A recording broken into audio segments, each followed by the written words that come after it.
on the Wednesday edition. Mr. Irrelevant, Alex Strouf, DiMaggio, Will Sommers, Hunter Vaughn with you on this Wednesday. Plenty to get into with the Giannis rumors and some movement at 1265 Lombardi Avenue within the coaching staff. We will get into all of that, as well as some One Word Wednesdays and what we missed before we wrap up the show in about an hour from now. But let's start with the only place we really can start today, and that is at 10:20 or so this morning, just about 2 hours ago. Shams Charania, the NBA insider for ESPN, tweeting, two-time MVP Giannis Antetokounmpo is ready for a new home at the February 5th NBA trade deadline or in the offseason, as several rival teams make aggressive offers to the Milwaukee Bucks for him. And the franchise is starting to listen, league sources tell ESPN. So, a couple things here. Giannis not being traded yet, and there's two different deadlines in that Shams tweet. It's either in the next 8 days or sometime in the offseason, maybe around the draft, maybe around the 4th of July. But this is the first time I think we're hearing two different parts of verbiage, which are always strange with Giannis updates, but this is the first time we're hearing two things. Number one is, this is the nicest way I've ever heard somebody spell out that Giannis asked for a trade finally, right? He said the quiet part out loud, but this report doesn't really tell us he said the quiet part out loud. It says he's ready for a new home at either the deadline or in the offseason. That's kind of the first time we're hearing that. And then the second part is I think this is the first time that the Milwaukee Bucks have admitted the end is near and the end is possible.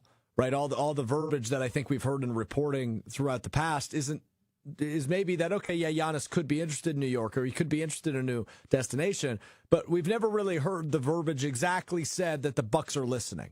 The Bucks are answering phone calls.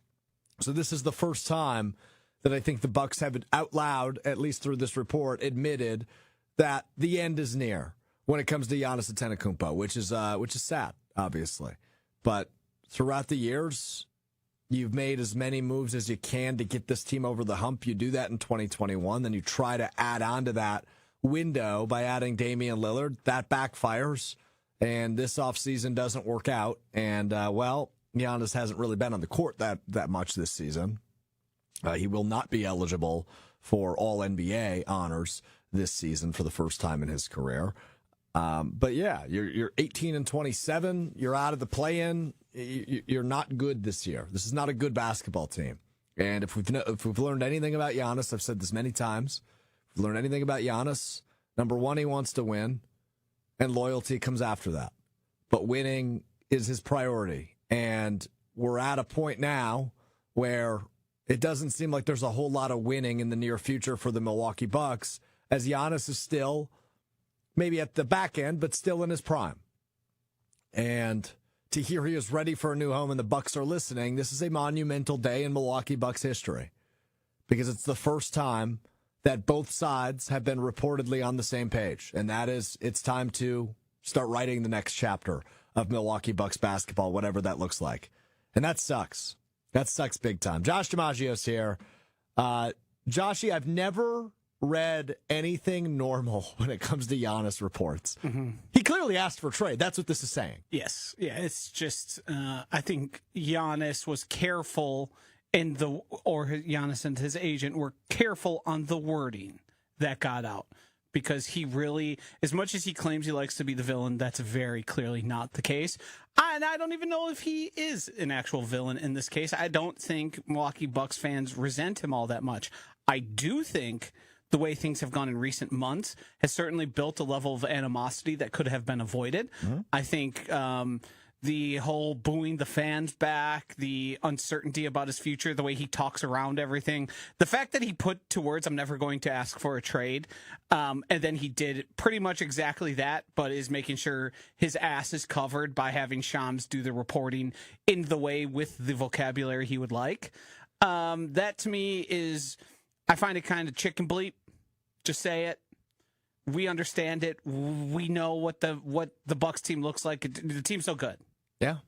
I don't think anybody's going to resent him. Sure, there will be a few. It'll be a vocal minority of people, just because they want to dislike somebody, and that's fair. Yeah. I'm not going to hold any ill will toward Giannis. I think the writing has been on the wall. I think this has been an inevitability since the offseason. I think we tried to put our head in the sand. I think we made our best effort about the leaking of he tried to get traded to the New York Knicks. That largely should have been the final nail in the coffin for all of us. And I have seen a considerable amount of people come around to, hey, this is done. It's just a matter of time. But I do think it's pretty clear this has been set in motion for quite some time. I think we will continue to learn more and more about just the way things took place. But I'm not going to ever hold any ill will towards Giannis because getting the Bucks to where he did and the way he did with the way he embraced this community and he took us along for that trip, you just can't do it to me. Now, had it gone an Aaron Rodgers level and been that way, I think so. Man, we can agree. It's getting kind of close with the It's vagueness. approaching it, Yeah. but the thing that's going to save him is probably him getting traded at very latest this offseason. Yeah. That's what's going to do it. Yeah. Because for Aaron Rodgers, it had become 3 years. And to be clear, he hasn't decided to take on a weekly appearance where he then grinds every axe he could ever find in his closet, which made it a little difference. But the takeaway is just say you want to trade, man. We understand it. Just go out and say it. 2 would be, for me, don't let players interfere, no matter how good they are, when it comes to team building, coaching decisions, all that. We have seen that now fail way more often than it ever works. And I wish them the best, and I hope the Milwaukee Bucks take seriously getting the absolute best in return for Giannis Antetokounmpo. And they've got 8 days to do that before the trade deadline next Thursday. I'm not certain it happens. I'm not either. Yeah. I'm not either. I think you and I have been pretty much in agreement since the season started. The most likely outcome is he gets traded this offseason. Maybe around the draft, maybe around the 4th of July. I think we at least get to that point. But this feels different than it has before, and I'll get to that in a moment. When would you say you fully accepted the fact he was getting traded? Because you were a long holdout. I was. You talk about head in the sand. Man, I was the best at that. You might still have sand coming out of your ears. I think I still do. I mean, I saw somebody this week saying this is a media people are still saying it because it's Shams Charania on the Right. report, and we know how Bucks fans feel about Shams Charania because he's been reporting this for, 2-3 years at this point. But it does feel more real than it ever has because it's that last part in the Shams tweet. It's the franchise is starting to listen part. That means something different than it has before. The reason I had my head in the sand, if you want to say that, or the reason I've held out so long is that piece right there. I thought John Horst, if he trades Giannis, he kind of accepts he's less likely to be employed tomorrow than he is today, right? If he does trade Giannis. And that's why I've held out as long as I have. But now that I see the franchise is open to it, the franchise is listening. The ultimate goal for the Bucks would be if you think Giannis at some point is going to walk, it is way better for you to get something, and that would be a lot of something rather than nothing and just letting him walk in free agency or when he can opt out. So it's been within the last week, Josh, to be real honest with you. Probably within the last week and a half. Wow. When he booed the fans, maybe it's about 2 weeks. When he booed the fans, I think that's when I first said, okay, it actually could happen this season. I haven't been in denial that I think it could happen this offseason. I think it's very realistic that it could happen this offseason. I never thought it would happen in season. I thought once the season started and the news came out that Giannis recommitted to Milwaukee and was committed to winning this season in Milwaukee, that was that. I thought the story was dead. We're done. We'll wait until the offseason. I thought maybe we'd get some teams looking around the trade deadline. I didn't anticipate that Giannis would actually sign off on being traded in season after recommitting himself to the Bucks.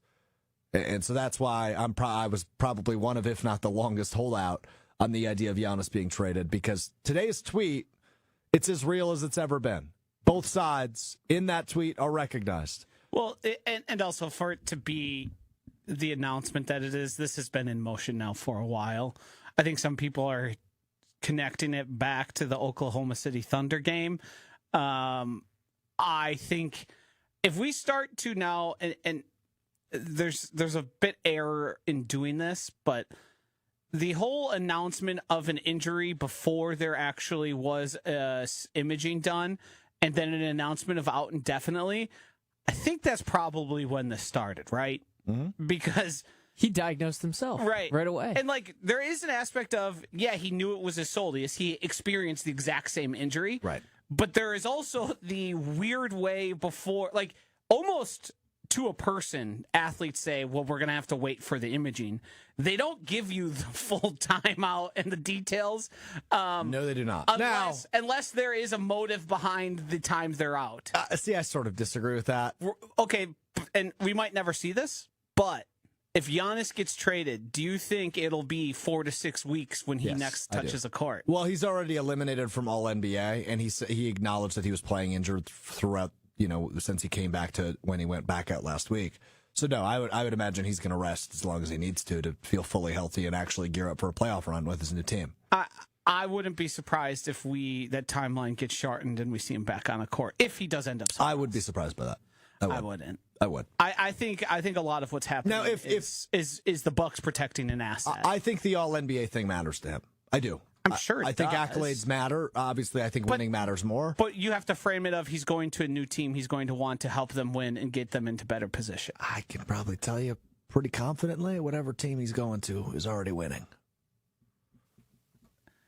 Do you think Giannis ever approaches life? Oh, we're winning pretty decently. Maybe no. This is a fair point. But I would imagine if he gets traded to, I don't know, the Hawks or the Warriors or I don't know. I'm just throwing out teams. Pistons.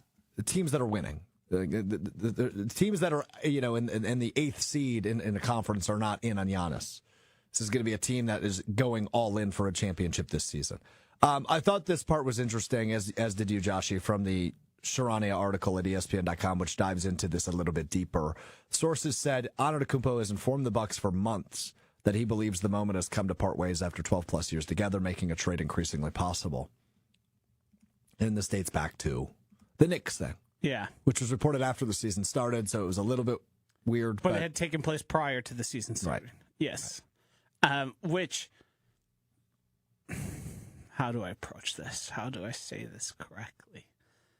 Do we think there are Bucks fans that might need to issue some apologies to the Windies and the Shams for the things that they had been reporting that were probably mostly accurate all along? A trade is necessary, but yes. Yes. Yeah, because you could certainly point towards, they've been saying this for years, they've been trying to get him out for years, and now it's finally real, and it just became real. And if you want to believe that, you can. I think the issues date back further than just this past offseason. Mm-hmm. And that seems pretty clear. I'm sure there's some shoddy reporting that has happened in and around Giannis Antetokounmpo and his future with the Milwaukee Bucks, but I don't think those guys are completely making things up or speaking without knowledge that's coming likely from Giannis's camp or one very close to him. Yep. Yeah. Yeah, I totally agree. All right, so a couple things here. The Giannis fatigue is real. I know many fans feel this way. I think we feel this way. I remember being at Door County Distillery, what was that, last April or May? And we were already discussing this. I think we argued about it then. We did, at length. Uh-huh. At length we argued about it. And that's I felt very differently then than I do now. Right? We're to a point now where it's no longer like panic mode for the Bucks. I think they're starting to reach acceptance mode. And that's unfortunate. But if you're going to move on, and if he's going to want to move on, you've got to get a lot out of it. And you're going to get more out of it now or this offseason than you will a year later. So now it's time to maximize the profit you get in return for a guy like Giannis, who is still one of the best players in the NBA. And it's disappointing. It really is, because he's debatably, he's not debatably the greatest Buck ever, but he's debatably one of the greatest athletes, period, to come through the state of Wisconsin. The city of Milwaukee owes so much to him, right? The city is transformed in his 12-plus years here. But there is a level of irritation for me, and I know for a lot of fans when I bring up Giannis fatigue, that we're just not saying what we mean. We're not saying what we feel. Like, we've all been in arguments with one person or another in our life where you just want to scream, just say what you mean. Just tell me how you're feeling. And I feel like that's what we've been doing now for a year plus with Giannis. If you want to be traded, just say you want to be traded. Nobody's going to be mad at you. You won a title. You've won 2 MVPs. You've done so much for this city. You've done so much for this state. You've done so much for this franchise. When Giannis was drafted, there was a legitimate chance the Milwaukee Bucks were relocated. That's not happening anymore, right? Giannis has done everything and more he could for the Milwaukee Bucks. But if he wants to be traded, just say it. Outright, say the quiet part out loud. I request a trade. Nobody's going to be mad. I promise you. This would be like the least angry a fan base has ever been at a superstar requesting a trade. But that is where the fatigue comes in for fans, including me. And it feels like Aaron Rodgers all over again, where it's vague and you don't really know what each side is feeling. And it feels like Favre a little bit, where it's will he, won't he, will he, won't he, will he, won't he. I would just like a beautiful level of truth serum and clarity when it comes to the situation.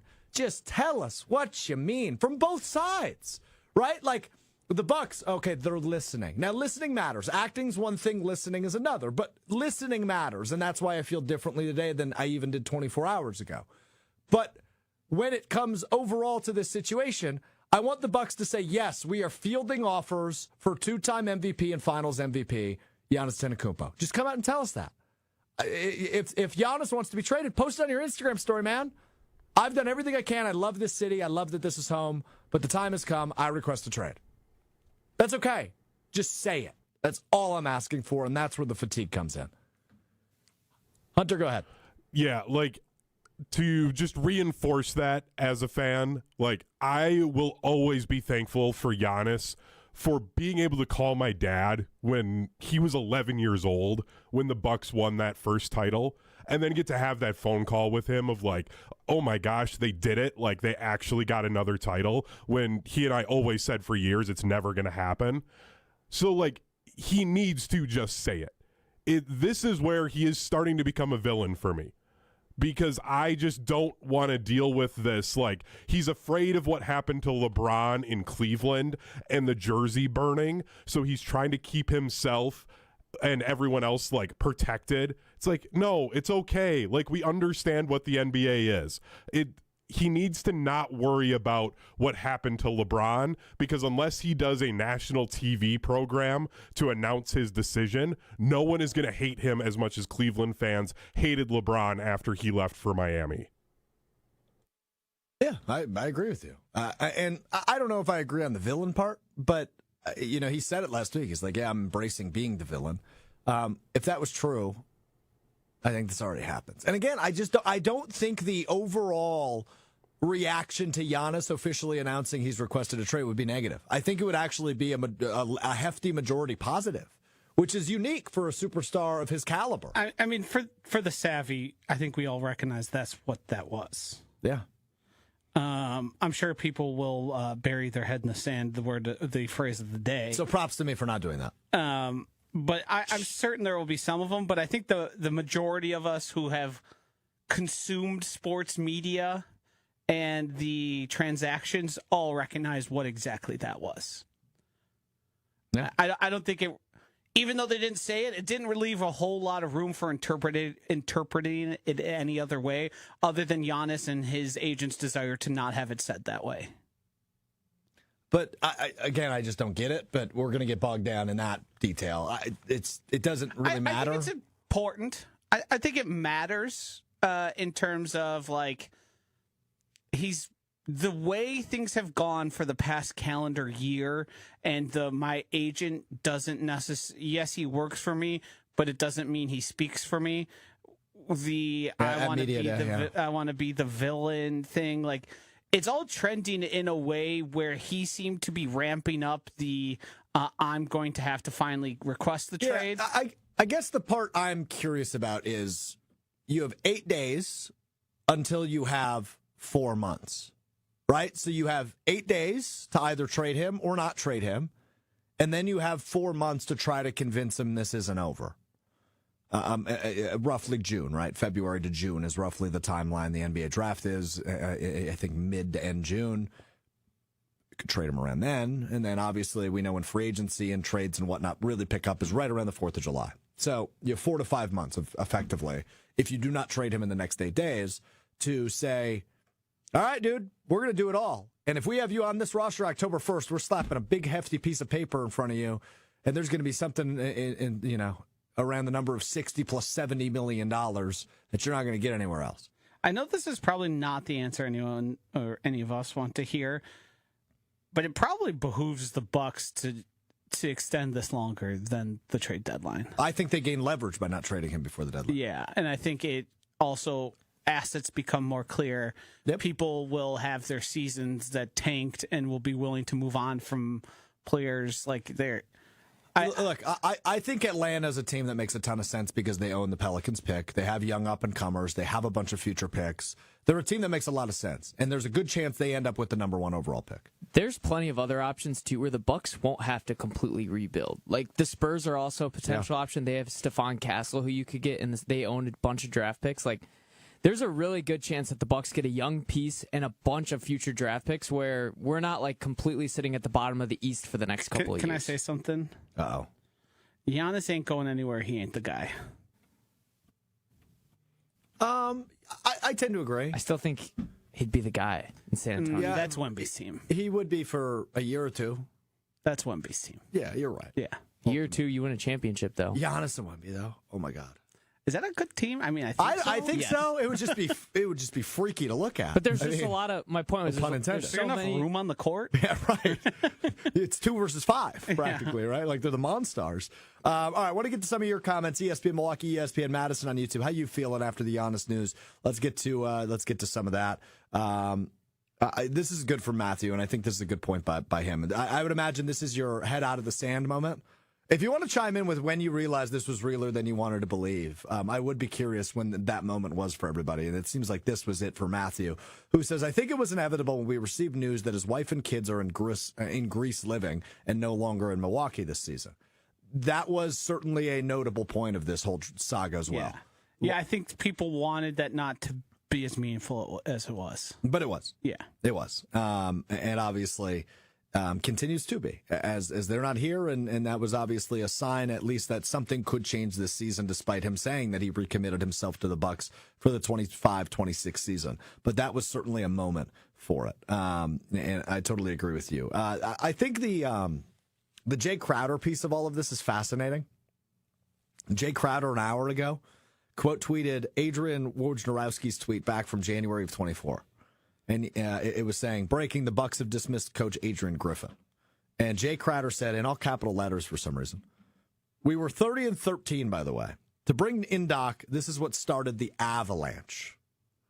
And the avalanche is obviously the downfall of Giannis in Milwaukee, which I think is an interesting point by Jay Crowder. Now, it wasn't the only thing, right? It wasn't the Adrian Griffin being fired, which, as far as we're aware, Giannis was on board with. Is not the only thing that led to this. There were some poor roster decisions. Yeah, the Damian Lillard thing obviously was a huge part of this. It's a swing you take 10 times out of 10, but it led to as messy of a situation as you can believe, right? They're paying him $22 million a year for the next 4 seasons after this one, including this one. Trying to go out and get Miles Turner is a good swing worth taking. Hasn't worked out. Otherwise, some of your role pieces just aren't guys, and they're inexperienced. They lack veteran presence that Giannis needs around him in order to build a winning and stable franchise. The Kevin Porter Jr.'s of the world aren't going to cut it. The Kyle Kuzmas of the world aren't going to cut it, right? You have dedicated hoopers and family men like Drew Holiday and Chris Middleton around him. That was a winning recipe. This isn't, and that's why they are where they are on the outside looking in of the postseason right now. So it's unfortunate, but that's just the reality in which we live on. So we'll see. How do we litigate what he said there, what Jay Crowder there said exactly? Because Adrian Griffin was a hire based on Giannis's desire. Yeah, but he pivoted quick. Adrian Griffin was also a fire based on Giannis's and the team's desires. Right. Is the implication that the next hire was bad because it was just Doc related, or is it they should have just stuck it out with Adrian Griffin? That's what I'm trying to figure out, because I feel like everything we heard after Adrian Griffin was fired was like it was untenable. They were winning because of talent, and it wasn't a lot that Adrian Griffin had to do. And then it also goes back to when you let your superstar call the shots, sometimes you end up digging yourself a hole. And that's another reason as to why it feels like Aaron Rodgers a little bit, but that's neither here nor there. Can we blanket statement, no more superstars making coaching or personnel decisions? We can blanket statement it, but that's not going to stop it. Yeah, that's great Our in theory. declaration That's is not not gonna do anything. a reality at all. I'm That's never going saying to stop. us here as a program. We're just anti that going forward. Right. When that starts to happen, even if we really like whoever it is, be it Jordan Love, he's the most obvious next option. We have to say, Jordan, I love you, but keep your nose out of there. My hand's in the middle on that, baby. Ready, break. Hand in, break. All right, team. Okay. Well, there you have it. All right, well, give me your quick thoughts on the Giannis thing, and then we'll get to the Packers in just a minute. I mean, it was just time will tell, like Josh said. You felt like the animosity between the two sides going on for a while. And I think, like, the Bucks, like, making this move now or at the end of the season makes sense. And I think there's no hurry, right? Like, you want to get the correct king's ransom for Giannis to that point where the Bucks don't suddenly fall to the bottom of the barrel. So I think it's going to be okay. It's going to be okay for both sides. It's the right thing, and it's happening at a time before things got ugly where we won't remember Giannis being, upset with the Bucks management and wanting to be traded. Yeah. As you were talking there, it was brought to light 12 years ago today was the day the Antetokounmpo family was approved for their visas. Time is a flat circle, man. That's wild. All right, that's going to be our Giannis talk for today. I'm sure we'll have plenty more over the course of the next week, plus as we count down to the NBA trade deadline, and if something does happen between the Bucks and another team that leads to Giannis's exit from Milwaukee. But I guess no matter what happens from this point forward, this, I think, is the first day that the Bucks stopped pretending nothing was going on, and that carries a lot of weight. This is the day the Bucks admitted something was up and that they were open to it. And that holds a lot of gravity because I think the mindset of a lot of us that are Bucks fans has always been, well, if I'm leading that team, I'm going down with the ship, man. But today is the day I think that the Bucks said, okay, I think this is as far as we can go. Do you think it's the Bucks? What do you mean by that? It seems to me like even if the team continued to stink, keeping Giannis in town is better for the ownership, is better for the front office, is better for the coaching staff. I don't think the Bucks view it as we're going to maximize our asset here because this has clearly run its course. I think when you consider all the factors in what it is running a franchise, It's a fair point. the Bucks are better off here. It seems like because of the way the NBA treats superstars and the way things go, that if you request a trade, you pretty much get it granted. Because I think John Horst and the governors of the Milwaukee Bucks all would say, I don't care if we're a 25-win team, Giannis is enough to keep him here as long as we possibly can. Yeah. Yeah. So any sort of trade, they offer him the Supermax in the offseason. If they sign it, they go, hell yeah. Totally. There's another $1 billion towards our franchise over the course of this contract. Mm-hmm. So I don't think it's them really making a decision as much as them. The only thing that I think gets him traded in the next 8 days is if it is an absolute cannot miss, unbelievable package, right? If it's 6 first-rounders, 2 young up-and-coming players, one of those picks that has great draft position in this year's class because it's a really good class. What's the limit on first-round picks you could trade? I actually don't know the answer to that. Is it 4? The market is so messed up now. Like Desmond Bain went for Desmond 4 Bain went for first-round 4, picks. yeah. Yeah. Is it 4 that's the... No, because I think there's been another trade that involved 5. You can go higher. Wasn't Damian Lillard 5 when the Bucks traded for him? A team can usually trade up to 4 future first-round picks, and that's where then the swaps come in. Okay, sure. The pick swaps, that's how they counteract that. Got it. But yeah, there is, and that's where the exceptions, protections, all that stuff comes into. But yeah, four of your picks is the most you can actually trade away, plain and simple. I think. All right, let's move on. Okay. Oh, maybe not. Well, I was just gonna say, like, off of ownership and that wanting to keep Giannis as long as possible, I think the only trade that would have been able to even keep what will eventually happen here once Giannis is gone, in terms of the attention to the city and the people coming into downtown Milwaukee for Bucks games, would have been if they could have gotten a trade to get the pick to get Con Knipple. Just given that he was a local kid, you would have had in-state interest in that level. They would have never gotten anything worth it in that level. But even if you go and get one of the guys from the Spurs or something like that, it's not going to be the same level of draw. And no matter what the Bucks do now, they are going to be hurting for a while because of it, unless they somehow catch lightning in a bottle and a bunch of guys pan out and they suddenly start winning after a year of being bad without Giannis. Yeah, I don't necessarily disagree. It's just you got to. Again, I think if they trade him in the next 8 days, it's going to be something where Bucks fans actually have to look at it and go, "Okay, this gives us a shot. Just a matter of what we do with it now." And that's the only way it happens. And with this front office, I don't trust that, because they've not been good at evaluating young talent. They got lucky with Giannis. Yeah, but they haven't had a lottery pick in 10 years. Legitimately, they haven't had a lot. They've made the playoffs every year for the last 10 years. I just want to bring our attention to someone on our great social media team cut the video of me saying the fact he said I'm never going to ask for a trade, and then he did.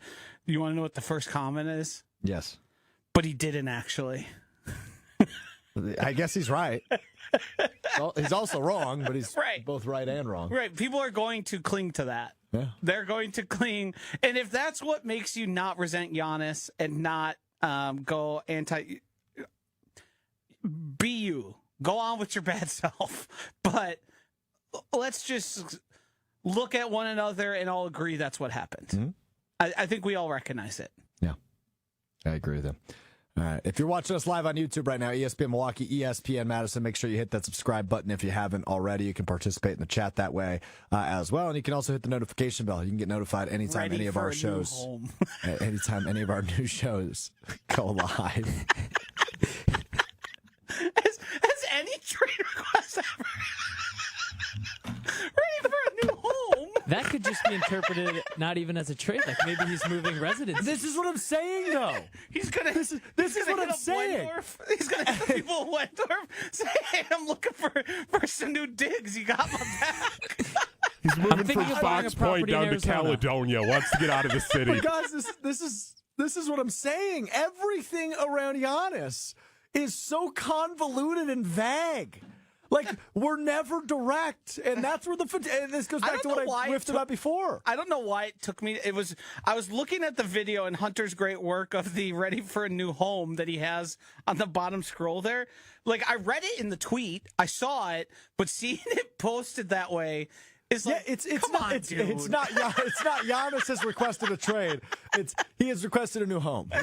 We've been preparing for Giannis news at the station for so long, and we've pre-prepared so many different types of things, and this one was not on our list. Giannis wants a new home. Hundreds of different teams, all these different Every scenarios. option you could consider. Yes. Ready for a new home was not one. And then this happens, and it's what? He invented a new phrase for requesting a trade. James Harden, he just always wanted a new home. He never requested a trade. Always so bizarre, man. Every piece of reporting around this has been so weird. Ready for a new home. That's awesome. All right, let's move on, because I do want to hit this quick before we get to One Word Wednesday and what we missed before we wrap up the show. And that is around the Packers offensive staff. So there's a couple of things here that have triggered me. Josh, I'm triggered. Triggered. Hashtag triggered? I'm triggered. Oh, no. Specifically around some of this Adam Stenavich stuff, the offensive coordinator. And, I've been getting texts because I went on a big rant yesterday on KBN about Steno. So I've been reading some of the comments and the tweets and some of the texts we got on the show yesterday, which I always appreciate everybody's point of view, right? Because I think along with everybody else, don't know what Adam Stenavich does on a day-to-day. I don't know what he provides to the team. I don't know what he provides to Matt LaFleur. I just don't. I'm not in the meeting rooms throughout the week. But there are some concerning things to me. And one of them is the lack of interest he drew from across the league. There was 10 head coaching changes this offseason. And he's been the offensive coordinator of a highly successful offense for several years. I don't think he didn't get one head coaching look, if I'm not mistaken. Stenavich? Yeah. Of course not.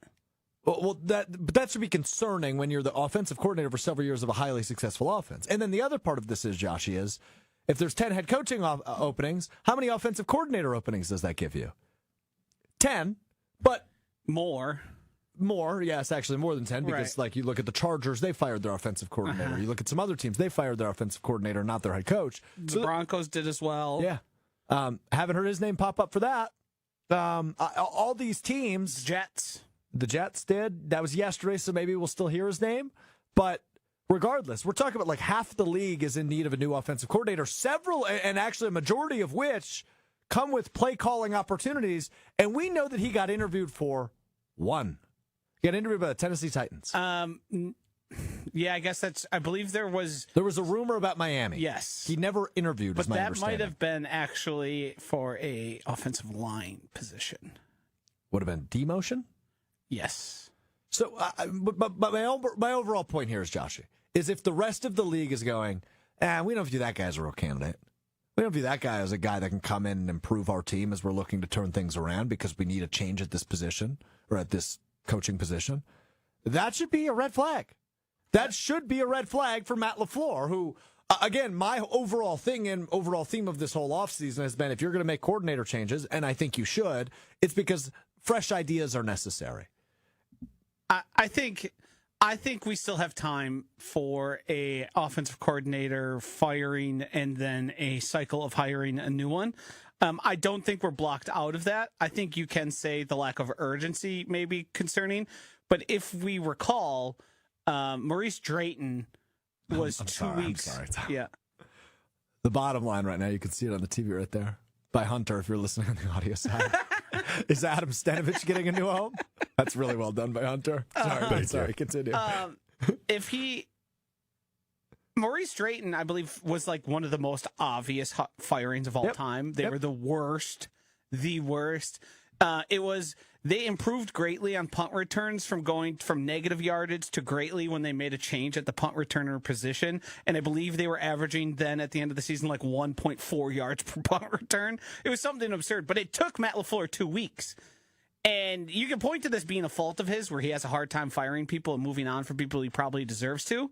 And he probably should. I also think there's multiple layers to this. He was given a contract extension, a good one. One that enriched his family for generations to come.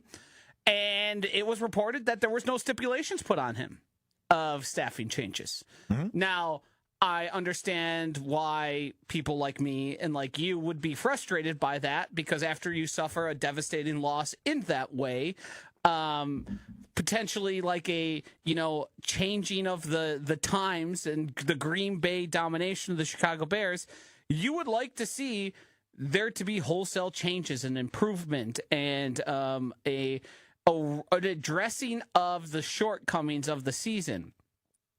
Right now, it seems like Matt LaFleur is secure enough in his position that he can or can't, he could do what he wants. It's up to him. If he feels like there's no better option out there, he doesn't want to change the scenery, who's going to stop him? Yeah. And it doesn't seem like that's the case. I still am holding out hope that he eventually will be let go of his... that sounds bad. I don't like the phrasing of that. I'm hoping they will look in a new direction for that position.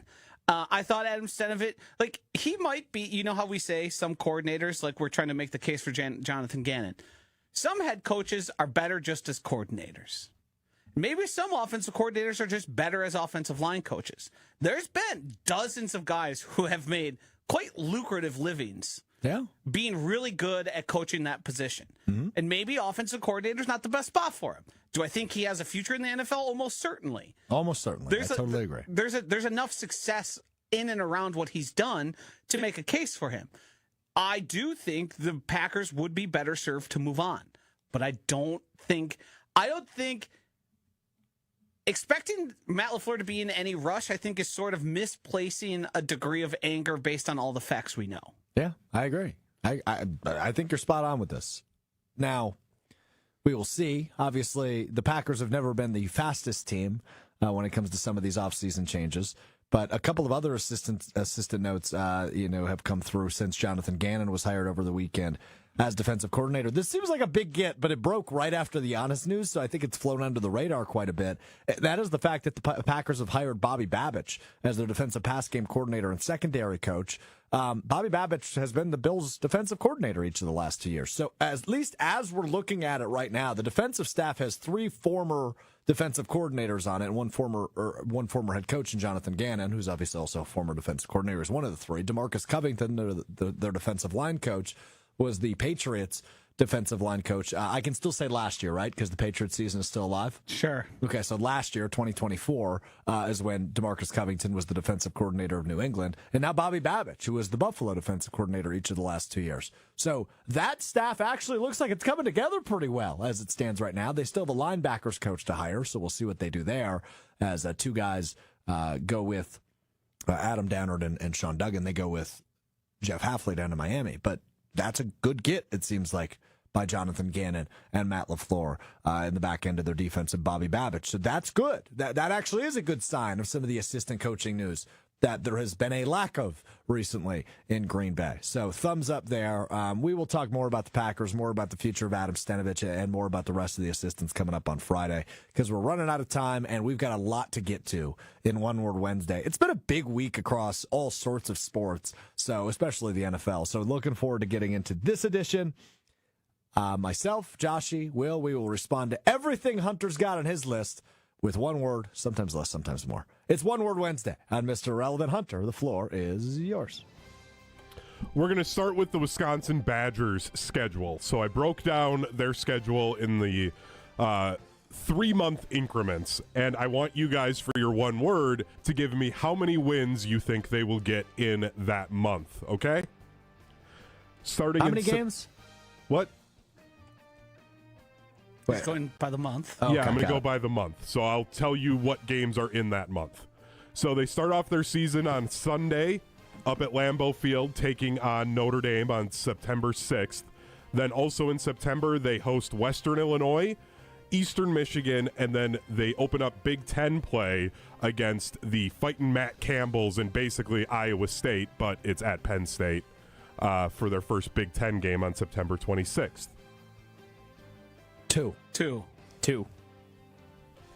I think they can get 3, but okay. In October, I think they're gonna. I think Penn State's gonna struggle early. I think Matt Campbell's good, but I think it's gonna take him a year.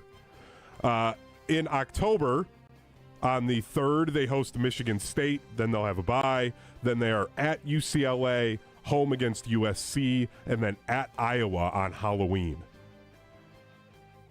2. I'm sorry, I got confused. Say them again quickly. Michigan State at UCLA, USC at Iowa. 1. Wow.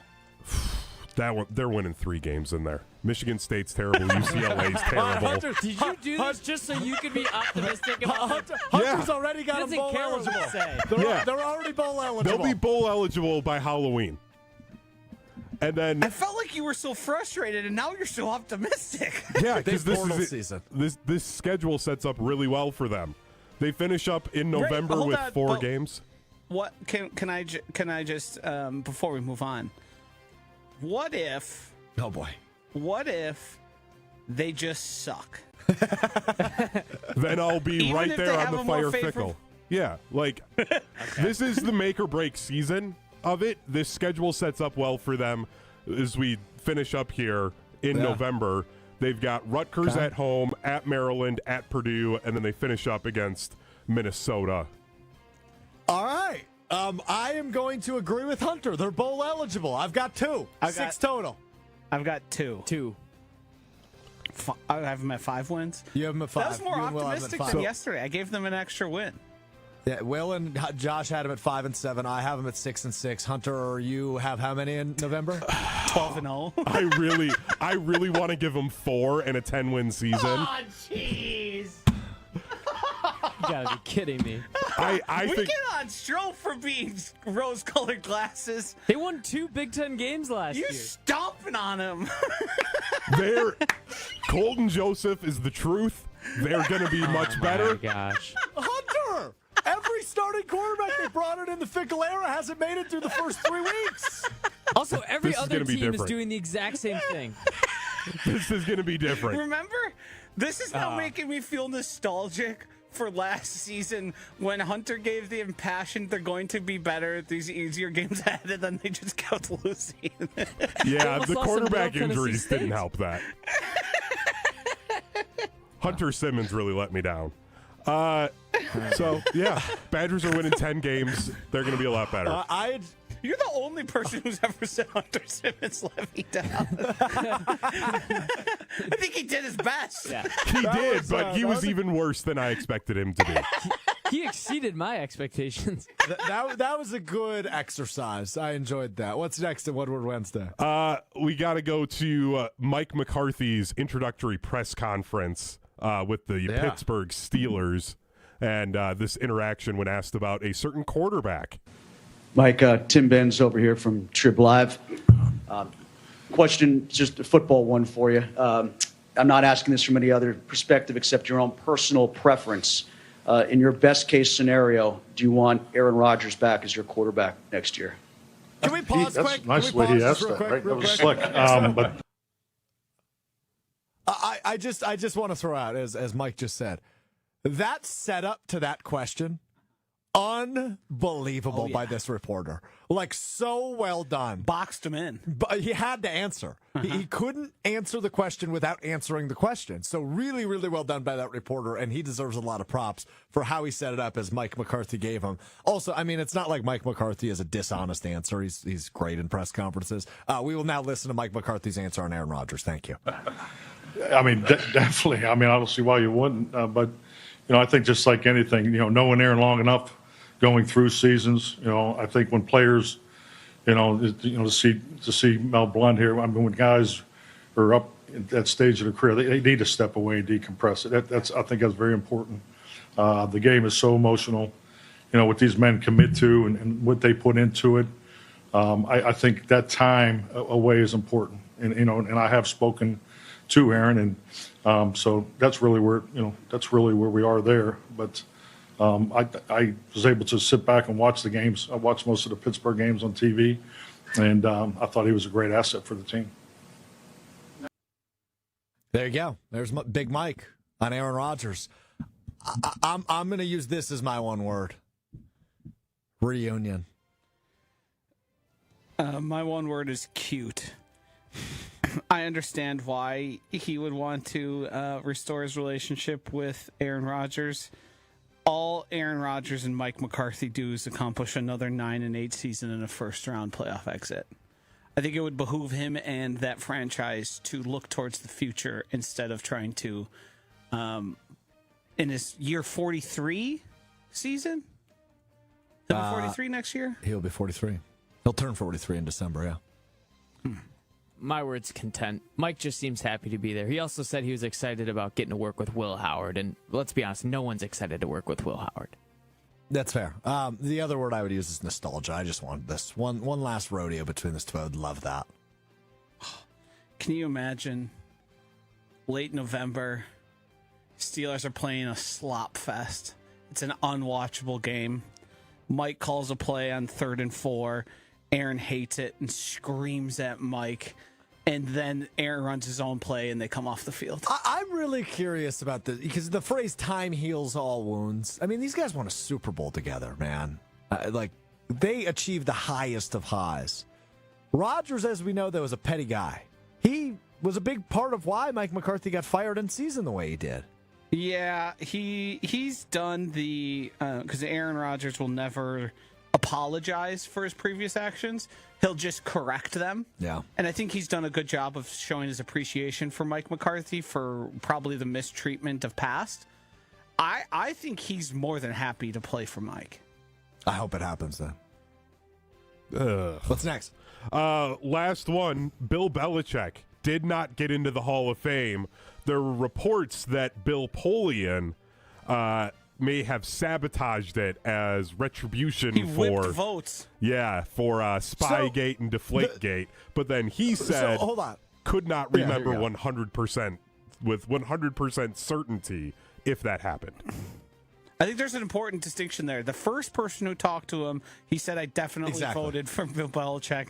And then when asked again by a different reporter, he said, I voted for Bill Belichick.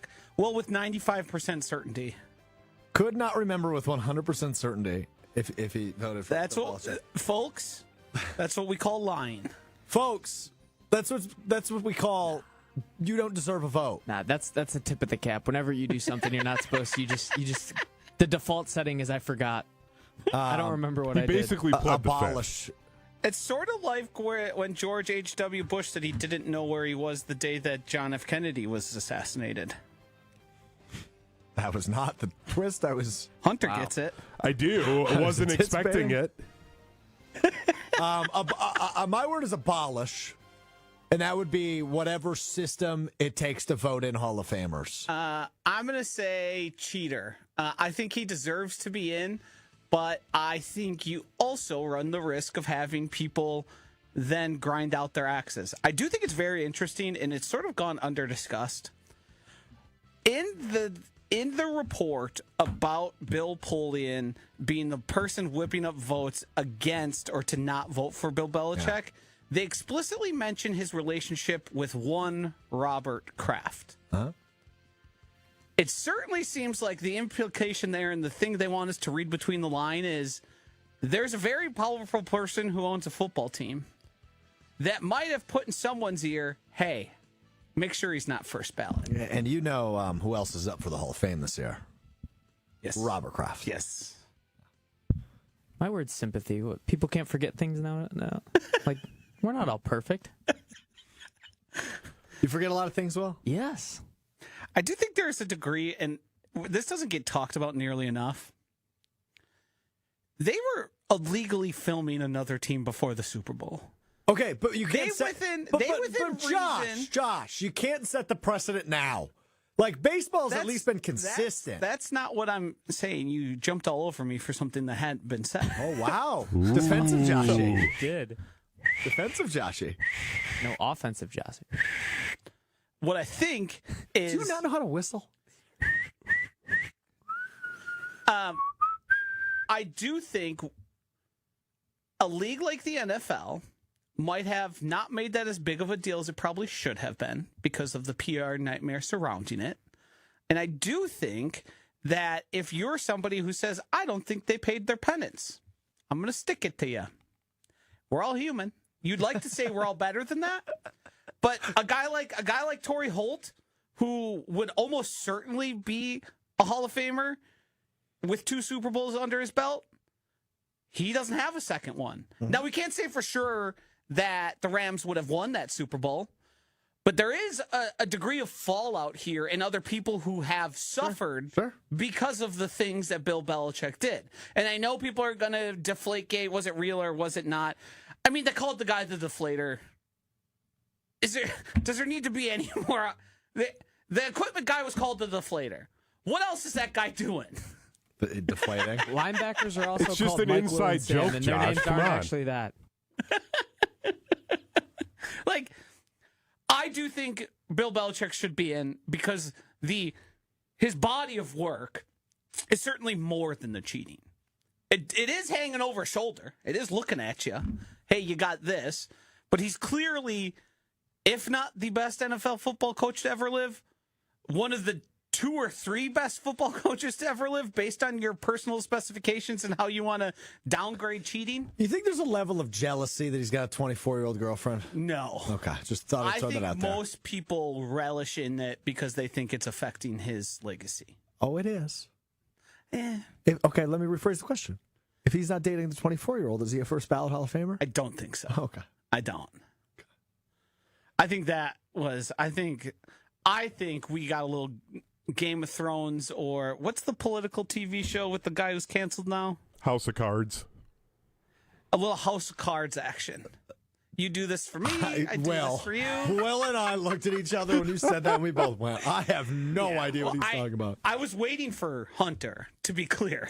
I didn't expect either you two to That was a great show. Very disappointing when he got canceled, given how good that show was. I wish we had eyes on each side of the stare. Will and I just gave each other. It was the blankest, deadliest stare we've ever shared. I said political TV show, and they're like, it's probably dialogue based. I would have never watched that. I don't know what they play on C-SPAN. C-SPAN. It's a Netflix show. It's famous. Well, I think this is a good transition into I'm taking the ball for what we missed. We have to review Wildy and Tausch trivia and a certain writer of the trivia question. So we have the final couple minutes here, and we're just going to play this for those that might have missed it. There's no way Strouf didn't use AI to write that question. No way. Yeah, and I got to be honest. What gives you that confluence? Get out of here. You think he's using a word confluence? Come on. I'm going to be honest. I am underwhelmed so far by his questions. Yeah, these are... well, they're nothing funny. They didn't do anything the funny third yet. option on question one wasn't funny. That first one was really not hard. even remotely funny. Yeah. All right, let's... Travis, I apologize. So before we go any further, before we get to the final question, that's the worst part of this, Strouf, any thoughts? Anything you have to say for yourself?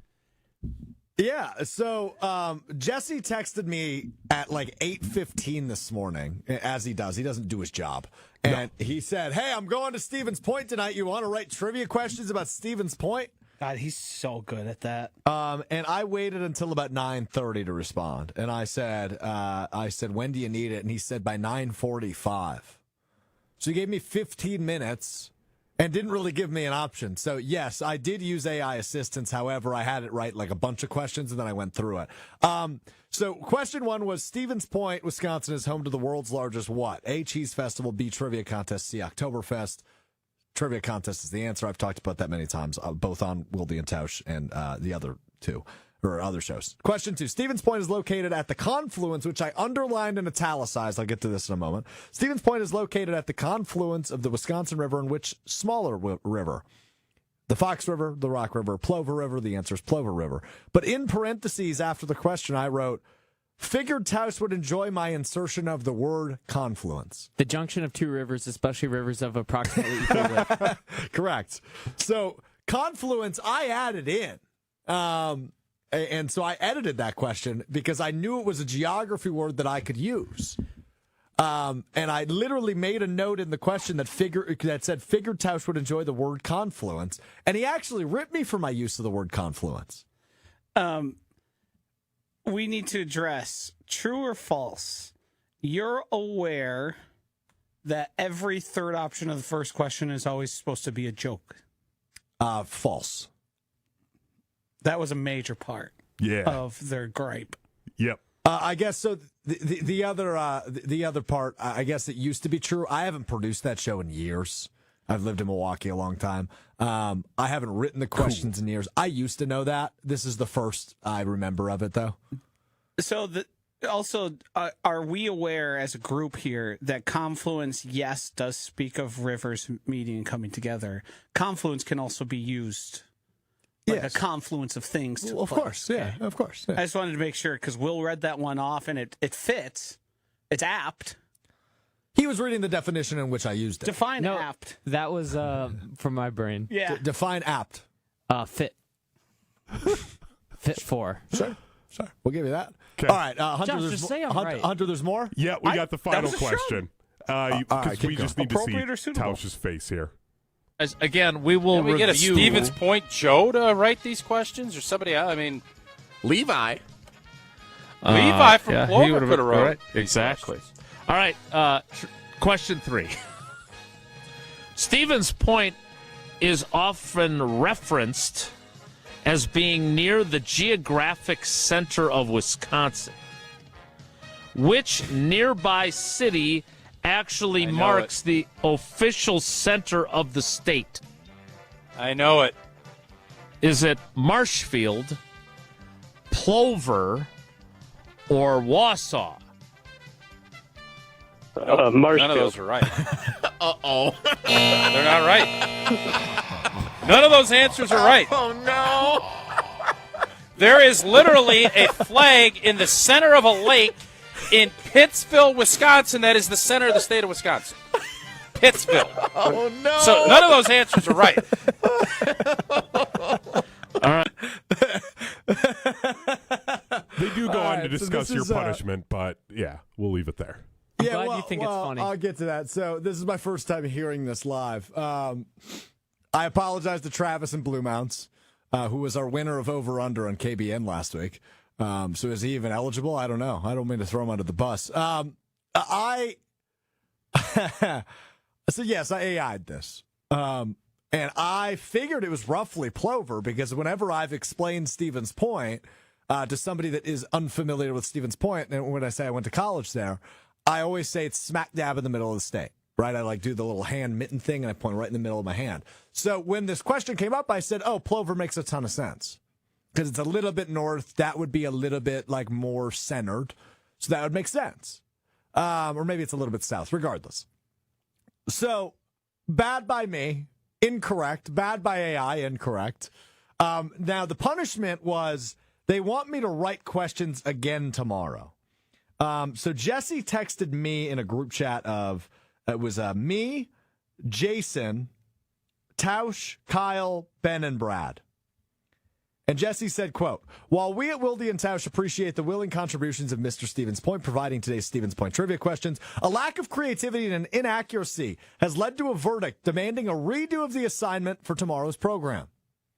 I responded, we here at Mr. Stevens Point headquarters are vetoing your delegation. You are not allowed to delegate your work 2 days in a row, though we appreciate you giving more than a 2 hours heads up this time around. I will happily attempt on another WIAC Wednesday. Or WIAC Wednesday, as he calls it. I'm going to be honest. I'm just thinking about my career and all the places I've gone wrong where I haven't been as good as Jesse at making other people do my work.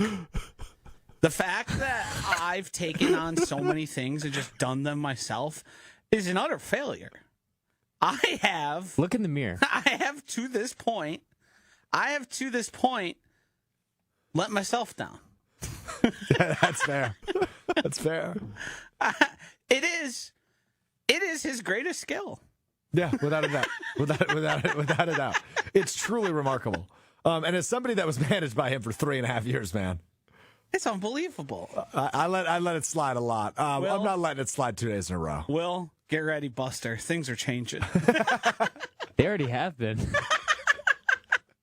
Right, Josh made me go get him a latte today. Is that true?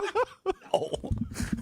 The only things He said, you got 5 minutes or else I'm going to pour it on you. The only things I've asked Will to do are all things that fall within his job description. All right, that does it for us today. Good show today, fellas. Lots to get into. Appreciate everybody hanging out with us. We'll be back with you Friday beginning at 12:30 Central. ESPN Milwaukee, ESPN Madison on YouTube, as well as the ESPN Wisconsin app, Apple Podcasts, Spotify, wherever you get your podcasts if you haven't already. No. I coughed in the middle of that. Make sure you subscribe there. Spotify, Apple Podcasts, ESPN Wisconsin app. Until then, we will talk to you on Friday at 12:30. Peace.